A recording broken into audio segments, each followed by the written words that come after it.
আজকের এই শিরোনামটি আপনাদের অনেকের কাছে খুব আশ্চর্য বলে মনে হতে পারে যে আমি কেন বর্তমান প্রধানমন্ত্রী জনাব তারেক রহমান তাকে স্বৈরশাসক, মিলিটারি ডিক্টেটর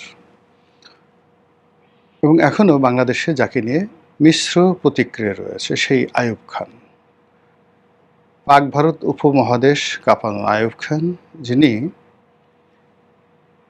এখানে সামরিক শাসন জারি করে মানুষের মধ্যে যে ভয়ের সৃষ্টি করেছিলেন,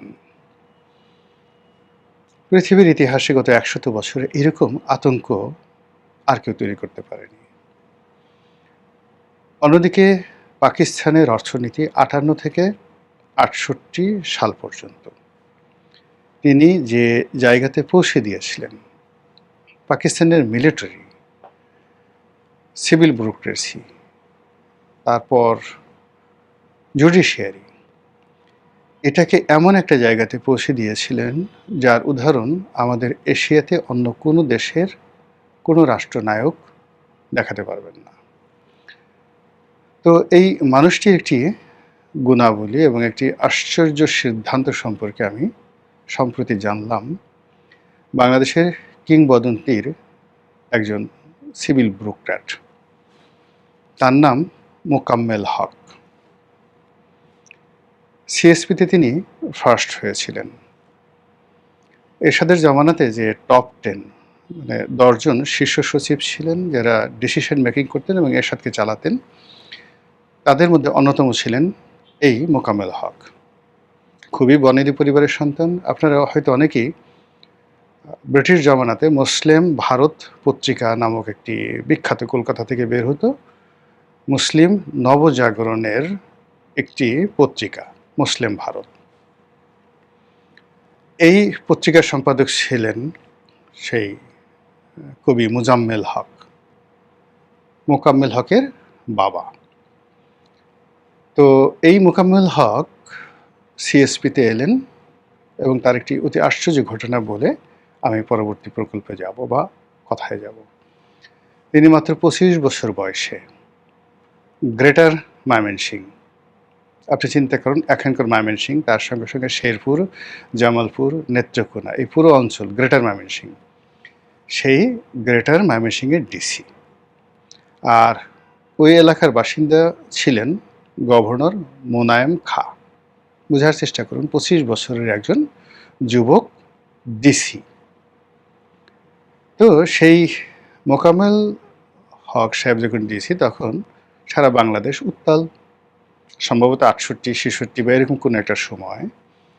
তো গভর্নর মোনায়েম খা মোকাম্মেল সাহেবকে বলছেন যে, দেখো মোকাম্মেল, এই যে বাঙালি, এরা যে এত আন্দোলন করছে, স্বায়ত্ত শাসন চাচ্ছে, পাকিস্তানের বিরোধিতা করছে, আচ্ছা পাকিস্তান যদি না হতো তুমি কি সিএসপি অফিসার হতে পারতা? তো তিনি হেসে বললেন যে, স্যার আপনি কথাটা ঠিকই বলেছেন, আমি সিএসপি হতাম না। যদি পাকিস্তান না হতো তাহলে অখণ্ড ভারত থাকতো এবং আমি আইসিএস হতাম, কিন্তু আপনি গভর্নর হতে পারতেন না।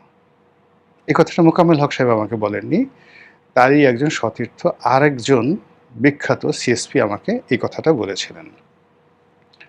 তো সেই মোকাম্মেল হক আইয়ুব খানের একটি কথা আমাকে বললেন, আমাকে বললেন ঠিক মিডিয়াতে এসে তিনি আইয়ুব খানের একটি যুগান্তকারী সিদ্ধান্ত তিনি বললেন।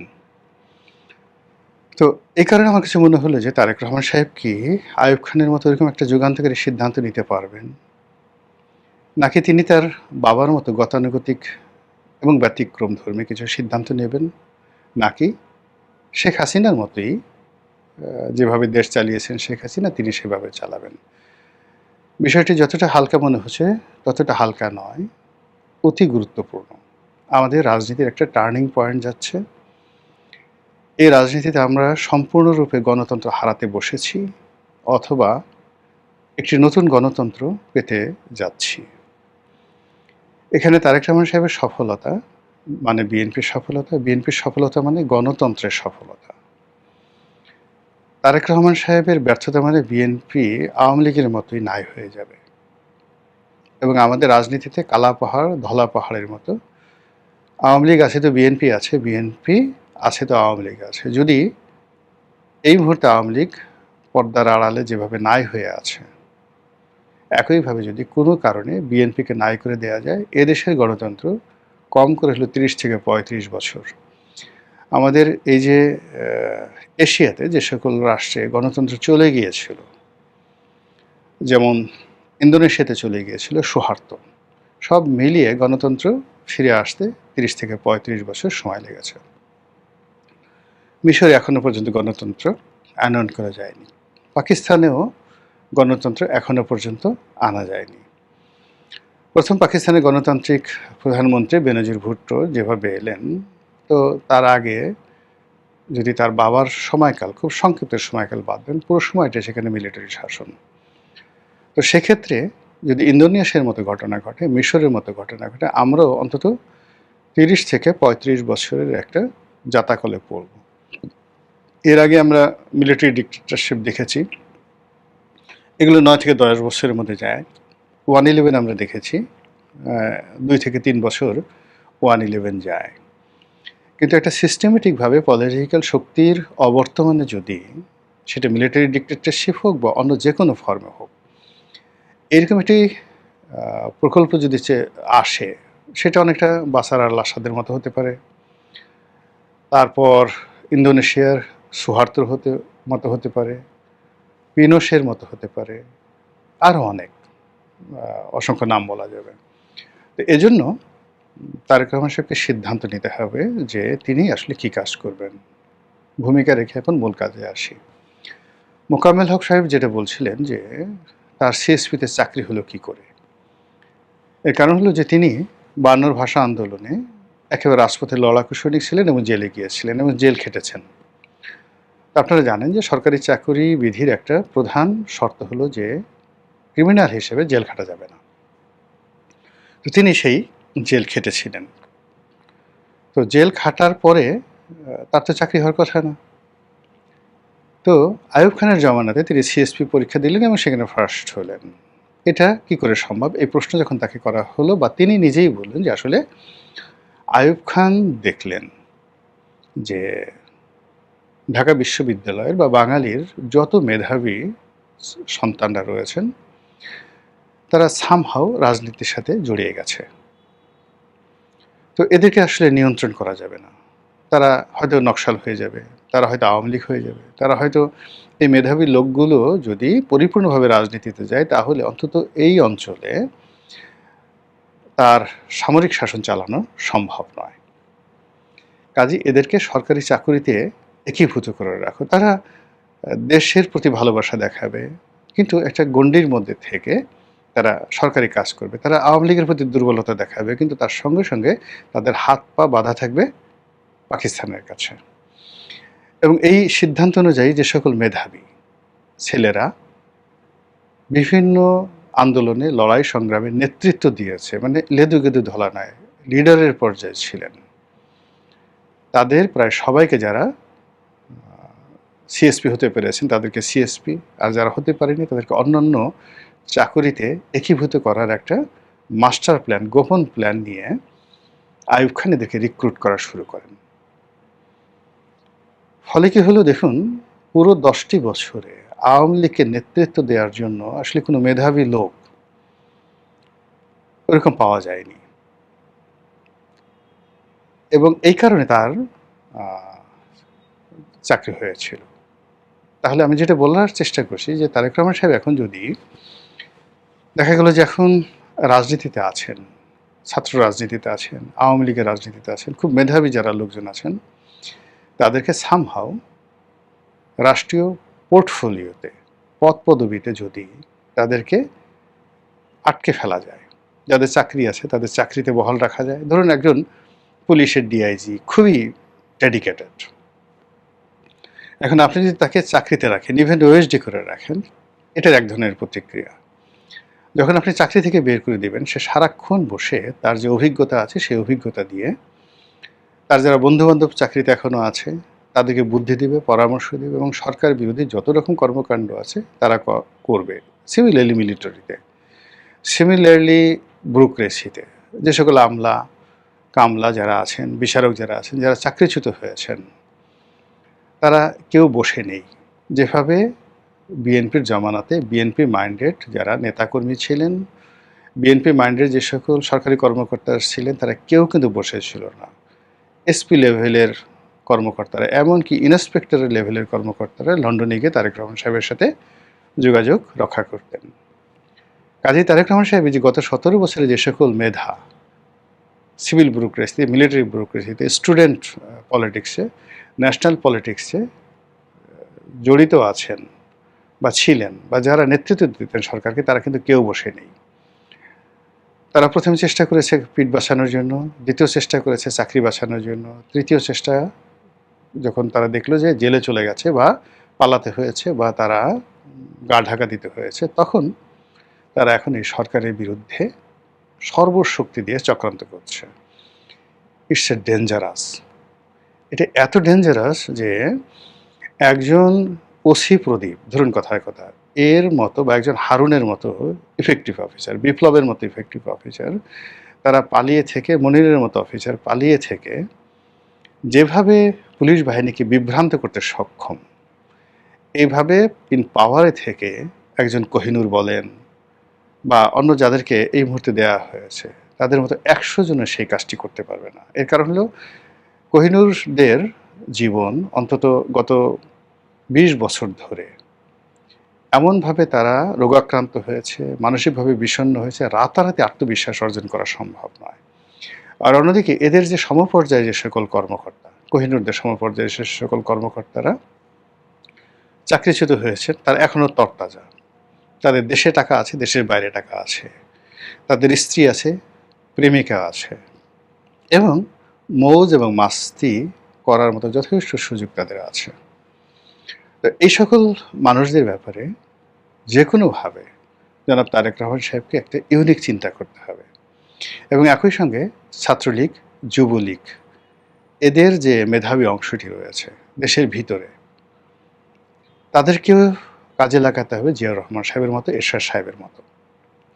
তিনি সেভাবে লাগাতে পারেন, তাহলে তার এক ধরনের ফলাফল আসবে। আর তিনি দ্বিতীয় যে সেগমেন্ট যেটা আমি বলবো, তিনি তার পিতার মতো গণতন্ত্র উন্মুক্ত করে দিতে পারেন।